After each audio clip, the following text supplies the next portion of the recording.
Investor எல்லாருக்குமே இருக்கக்கூடிய ஒரே ஒரு குறிக்கோள் என்ன அப்படின்னு சொல்லிட்டு பார்த்தோன்னா, ஒரு ஷேர் வந்துட்டு மேலே கீழேயும் போயிட்டு இருக்கும் லாங் டேர்மில்.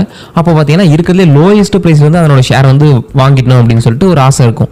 அந்த இடத்துல யாராலையும் வந்து லோயஸ்ட் ப்ரைஸில் வாங்க முடியாது, ஆவரேஜ் தான் பண்ணணும் அப்படின்னு சொல்லிட்டு நான் வந்து லாஸ்ட் வீடியோவில் சொல்லியிருந்தேன். அதை கேட்டு நம்ம சப்ஸ்கிரைபர் ஒருத்தர் கேட்டிருந்தாரு, ஆவரேஜ் பண்ணால் ஈஸி, ஆவரேஜ் பண்ணால் வந்துட்டு ஒரு ப்ரைஸ் வந்துட்டு நம்ம ஒரு வேல்யூபிளான ப்ரைஸ்லேருந்து ஒரு ஷேரை வாங்க முடியும் அப்படின்னு சொல்லிட்டு சொல்கிறேன். ஆனால் ஆவரேஜ் பண்ணுறதுனா என்ன அப்படின்னு சொல்லிட்டு சொன்னியா அப்படின்னு சொல்லிட்டு ஒரு கேள்வி கேட்டார். இப்போது ஆவரேஜ் பண்ணுறதுனா என்ன அப்படின்னு சொல்லிட்டு இந்த வீடியோவில் பார்க்க போகிறோம். அதில் என்னென்ன பெனிஃபிட் இருக்குது, நான் பர்சனலாக வாங்கி வச்சிருக்கக்கூடிய ஒரு ஷேர், அதாவது 964 நாள் 66 நாள் வந்துட்டு என்கிட்ட அந்த ஷேர் இருக்குது. ஆனால் அந்த ஷேர் பார்த்தா எனக்கு கொடுத்துருக்கிறது பார்த்தீங்கன்னா நெகட்டிவ் ரிட்டர்ன்ஸ். ஆனால் அதை வந்துட்டு பாசிட்டிவாக மாற்றுறதுக்காக நான் செஞ்ச வேலை தான் வந்து ஆவரேஜ். இப்போது அந்த ஆவரேஜ் பண்ணுறது எப்படி வந்து அந்த நெகட்டிவில் இருக்கக்கூடிய வேல்யூவை பாசிட்டிவாக மாற்றுச்சு, இத்தனை நாளாக அந்த ஷேர் வந்துட்டு என் போர்ட்ஃபோலியோவில் என்ன தான் பண்ணிகிட்டு இருக்கு அப்படின்னு சொல்லிட்டு பார்க்க போகிறோம். இப்போது ஆவரேஜ் பண்ணுறதா என்ன அப்படின்னு சொல்லிட்டு ஒரு சின்ன எக்ஸாம்பிள் பார்த்துருவோம். நீங்கள் ஏதோ ஒரு ஷேர் வந்து வாங்கணும்னு நினைக்கிறீங்க, அது வந்து 100 ரூபாயில் ட்ரேட் ஆகிட்டு இருக்கு. அது வந்து ஒரு 90 ரூபாய்க்கு வந்தால் வாங்கிடலான்னு சொல்லிட்டு நினைக்கிறீங்க. அது பார்த்தா அதுக்கு அடுத்த நாளே 90 ரூபாய்க்கு வந்துருச்சு. நீங்கள் இருந்துட்டு அடடா இன்னும் கொஞ்சம் கீழே இறங்கினா பரவாயில்ல அப்படின்னு சொல்லிட்டு நினைக்கிறீங்க. ஆனால் அது பார்த்தீங்கன்னா நீங்கள் நினச்ச மாதிரி கீழே இறங்காமல் கொஞ்சம் மேலே ஏறுது. ஓகே, இதுதான் கரெக்டான ப்ரைஸ் போல், நான் வந்துட்டு 90 ரூபாய்க்கு தான் வாங்கியிருக்கணும் அப்படின்னு சொல்லிட்டு நினைப்பீங்க. அதுக்கு அடுத்த நாள் பார்த்தா அது திரும்ப வந்துட்டு ஒரு 88 ரூபாய்க்கு வந்துருச்சு. அப்போ நீங்கள் இன்னும் கீழே போகணும்னு வெயிட் பண்ணுறீங்க. ஆனால் அது அப்புறம் கண்டினியூவாக மேலேயே போயிடுச்சு. நீங்கள் கடைசி வரைக்கும் அந்த ஷேர் வந்து வாங்கவே முடியல. அப்போது நீங்கள் நினைப்பீங்க, ஓ நம்ம கீழே வாங்கியிருந்தா இருக்கும் அப்படின்னு சொல்லிட்டு நினைப்போம். ஒருவேளை நீங்கள் வந்துட்டு ஓகே 90 ரூபா வந்துட்டு சொல்லிட்டு கரெக்டாக வாங்கிட்டு, ஆனால் அந்த ஷேர் பார்த்தீங்கன்னா மேலே போல, திரும்ப என்ன ஆகுதுன்னா திரும்ப ஒரு கீழே வருது, 88 ரூபாய்க்கு வருது, திரும்ப வந்துட்டு ஒரு 70 ரூபாய்க்கு வருது. அந்த டைமில் பார்த்தீங்கன்னா நம்ம பேனிக் ஆகிடுவோம், ஐயோ நம்ம லாஸ் பண்ணிட்டோமோ தப்பு பண்ணிட்டோமோ அப்படின்னு சொல்லிட்டு என்ன பண்ணுவோம், அந்த ஷேரை செல் பண்ணிவிடுவோம். இப்போது எது கரெக்டான பாட்டம் பாயிண்ட்னு தெரியாது, கரெக்டாக எந்த பாயிண்ட்டுக்கு மேலே அது ரிவர்ஸ் ஆகிட்டு மேலே போகும் அப்படின்னு சொல்லிட்டு நமக்கு தெரியாது. அந்த சுச்சுவேஷனில் நம்ம பண்ணக்கூடியது என்ன அப்படின்னு சொல்லிட்டு பார்த்தோன்னா, ஆவரேஜ் பண்ணுற டெக்னிக் வந்துட்டு செம்மையாக ஹெல்ப் பண்ணும். எப்படி ஹெல்ப் பண்ணணும் அப்படின்னு சொல்லிட்டு கேட்டிங்கன்னா, லைவ் எக்ஸாம்பிள் பார்த்துருவோம். என்னோட போர்ட்ஃபோலியோவில் இருக்கிறதுலேயே ஒரு பங்கமான ஷேர் என்ன அப்படின்னு சொல்லி பார்த்தா விப்ரோ தான். அந்த ஷேரை வந்து நான் ஒரு ரொம்ப காலத்துக்கு முன்னாடி வாங்கி வச்சுருந்தேன். 966 நாள் என்னோட அக்கௌண்ட்டில் இருந்து ஒரு சல்லி காசுக்கும் பிரயோஜனம் இல்லாத ஒரு ஷேர் அப்படின்னா அந்த ஷேர் தான். ஆனால் அந்த லாஸையும் நம்ம வந்து ப்ராஃபிட்டாக மாற்றிருப்போம் ஆவரேஜ் பண்ணுற டெக்னிக்கை யூஸ் பண்ணி. எப்படின்னு சொல்லிட்டு பார்த்துருவோம். இப்போது உங்களுக்கு போர்ட்ஃபோலியோ தெரியும்னு நினைக்கிறேன். விப்ரோவில் வந்துட்டு பார்த்தீங்கன்னா என்கிட்ட 45 குவான்டிட்டி இருக்குது. ஆவரேஜாக என்ன ப்ரைஸ் வாங்கியிருக்கேன்னா 439 ரூபாய்க்கு வாங்கியிருக்கேன். அந்த ஆவரேஜ் டெக்னிக் அதில் ஏற்பட்ட ப்ரைஸ் தான் இந்த ப்ரைஸ். ஆக்சுவலாக நான் வாங்கினது பார்த்தீங்கன்னா ஒவ்வொரு டைம் வாங்கியிருப்பேன், நிறைய டைம் வாங்கியிருப்பேன்னு சொல்லியிருந்தேன்ல, ஒவ்வொரு டைம் கீழே விழும்போது வாங்கிட்டே இருந்திருப்பேன். அப்போ ஆவரேஜான ப்ரைஸ் பார்த்தா இந்த ப்ரைஸ்.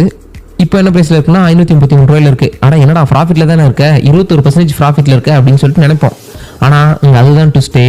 966 நாள் இந்த ஷேர் வந்துட்டு என் போர்ட்ஃபோலியோவில் இருந்திருக்கு. உங்களுக்கு இதனோட பிரேக்கப் காமிச்சுன்னா கிளியராக புரியும். Sorry for the interruption. நம்ம சேனலில் இருக்கக்கூடிய கண்டென்ட் வந்து கண்டிப்பாக உங்களுக்கு ஏதோ ஒரு வகையில் ஹெல்ப்ஃபுல்லாக இருந்திருக்கும் அப்படின்னு சொல்லிட்டு நம்புகிறேன். நம்ம சேனல் வந்துட்டு கண்டென்ட் வைஸில் க்ரோ ஆகிறதுக்கும் சரி, இல்லை குவாலிட்டி வைஸில் க்ரோ ஆகிறதுக்கும் நீங்கள் சப்போர்ட் பண்ணணும்னு நினச்சா கண்டிப்பாக உங்களால் சப்போர்ட் பண்ண முடியும். அதுக்காக எந்த விதமான அமௌண்ட்டும் வந்துட்டு போட்டு விடுங்க, மானிட்டரி பெனிஃபிட்டும் கேட்க போகிறது கிடையாது. ஜஸ்ட் நீங்கள் சப்ஸ்கிரைப் பண்ணால் மட்டும் போதும். நீங்கள் பண்ணக்கூடிய ஒவ்வொரு சின்ன சப்ஸ்கிரைபையும் பார்த்து தான் நம்ம சேனல் வந்துட்டு நெக்ஸ்ட் லெவலுக்கு கொண்டு போகிறதுக்கு வந்துட்டு ஒரு பெரிய ஹெல்ப்ஃபுல்லாக இருக்கும். அதனால் நீங்கள் பண்ணக்கூடிய ஒவ்வொரு சப்ஸ்கிரைபுமே ரொம்ப இம்பார்ட்டன்ட். நான் ஓவர் டு த டாபிக். இங்கே பார்த்தா தெரியும். ஃபஸ்ட்டு இந்த ஷேரை பார்த்தீங்கன்னா நான் 27ஆம் தேதி ஜனவரி மாதம் 2022 வாங்கியிருக்கேன். கிட்டத்தட்ட பார்த்தீங்கன்னா 966 நாள்னு சொல்லியிருந்தேன் பார்த்தீங்களா, அது இங்கே தான் 10 குவான்டிட்டி வாங்கியிருக்கேன் 548 ரூபாய்க்கு. இப்போ தான் பார்த்தீங்கன்னா அது 533 ரூபாயிலே இருக்குது. எனக்கு 147 ரூபா லாஸ். நான் ஒரு வேளை அந்த 10 குவான்டிட்டியை வாங்கிட்டு அப்படியே வச்சுருக்கேன், ஆவரேஜே பண்ணல அப்படின்னா ஸ்டில் நான் வந்து 147 ரூபா லாஸில் இருந்திருப்பேன். எனக்கு 10 காசு பிரோஜனம் இருந்திருக்காது. நான் ஒரு கிட்டத்தட்ட 2 வருஷம் நான் வந்து இந்த ஷேரில் இன்வெஸ்ட் பண்ணியிருந்ததுக்கு கிட்டத்தட்ட 3 வருஷம் ஆகிடுச்சு. 3 வருஷம் கிட்ட வந்துருச்சு. ஆனால் இந்த ஷேரில் இன்வெஸ்ட் பண்ணி எனக்கு ஒரு சல்லி காசு பிரோஜனம் இல்லைன்னா எதுக்கு நான் இதில் இன்வெஸ்ட் பண்ணியிருக்கணும். அதுக்கு அடுத்து பார்த்தீங்கன்னா நான் என்ன பண்ணியிருப்பேன்னா ஒவ்வொரு டைம் கீழே போகும்போது வாங்கணும்னு சொல்லியிருப்பேன். 48 ரூபாய்க்கு, அதாவது 548 ரூபாய்க்கு இருந்தது. 448 ரூபாய்க்கு வரும்போதும் நான் வந்து இன்வெஸ்ட் பண்ணியிருக்கேன். 404 ரூபாய்க்கு வரும்போது இன்வெஸ்ட் பண்ணியிருக்கேன். 318 ரூபாய்க்கு 381 ரூபாய்க்கு வரும்போது இன்வெஸ்ட் பண்ணியிருக்கேன். 396க்கு இன்வெஸ்ட் பண்ணியிருக்கேன். 396 ரூபாய்க்கு மறுபடியும் வாங்கியிருக்கேன். அதாவது ஒரே டேவில் போட்ட ஆர்டர் தான் 2 டைம் எக்ஸிக்யூட் ஆகிருக்கு. அப்போது ஒவ்வொரு டைம் இன்வெஸ்ட் பண்ணியிருக்கேன். எனக்கு இங்கே மட்டும்தான் லாஸ். இங்கே வந்து 800 ரூபா ப்ராஃபிட்டில் இருக்குது, இங்கே 646 ரூபா ப்ராஃபிட்டில் இருக்குது, 1500 ரூபா ப்ராஃபிட் ஆகிடுச்சு. இங்கே பார்க்கும்போது 1200 ரூபா, இங்கே 136 ரூபா ப்ராஃபிட். ஆவரேஜாக பார்க்கும்போது ஆவரேஜ் ப்ராஃபிட் தான் நீங்கள் இங்கே பார்க்குறீங்க. ஆவரேஜ் ப்ராஃபிட் 4237 ரூபா. ஓவராலாக இன்வெஸ்ட் பண்ண வேல்யூ வந்துட்டு என்னன்னா கிட்டத்தட்ட ஒரு 19000 ரூபா கிட்ட இருக்கும்.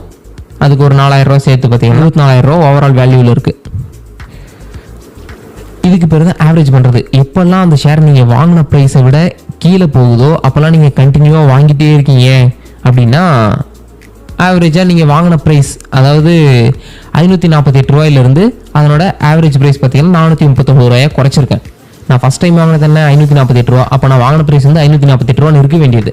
ஆனால் நான் நிறைய இடத்துல வாங்கினதுனால எனக்கு 439 ரூபான்னு ஷோ ஆகுது. அதனால் வந்த ப்ராஃபிட் தான் எனக்கு இந்த ப்ராஃபிட். ஸோ எப்போல்லாம் நீங்கள் வாங்குகிற ஷேர் வந்துட்டு கீழே விழுந்துக்கிட்டே இருக்கோ அப்போல்லாம் என்ன பண்ணணும், ஒரு வேலை ஃபண்டமெண்டலி ஸ்ட்ராங்கான ஸ்டாக் அது மட்டும் தான் நீங்கள் கீழே விலை வாங்கணும். ஒன்றுத்துக்கும் உருப்படாத ஷேரை போயிட்டு கீழே விலை வாங்கினோன்னா நம்மளை ஊற்றி மூடிட்டு போயிடும். அதனால் முடிஞ்ச வரைக்கும் எப்போல்லாம் அந்த ஷேர் வந்துட்டு கீழே விழுதோ அப்போல்லாம் நீங்கள் கண்டினியூவாக அக்குமுலேட் பண்ணிக்கிட்டே இருக்கணும். அதுக்கு பேர் தான் ஆவரேஜ் பண்ணுறது.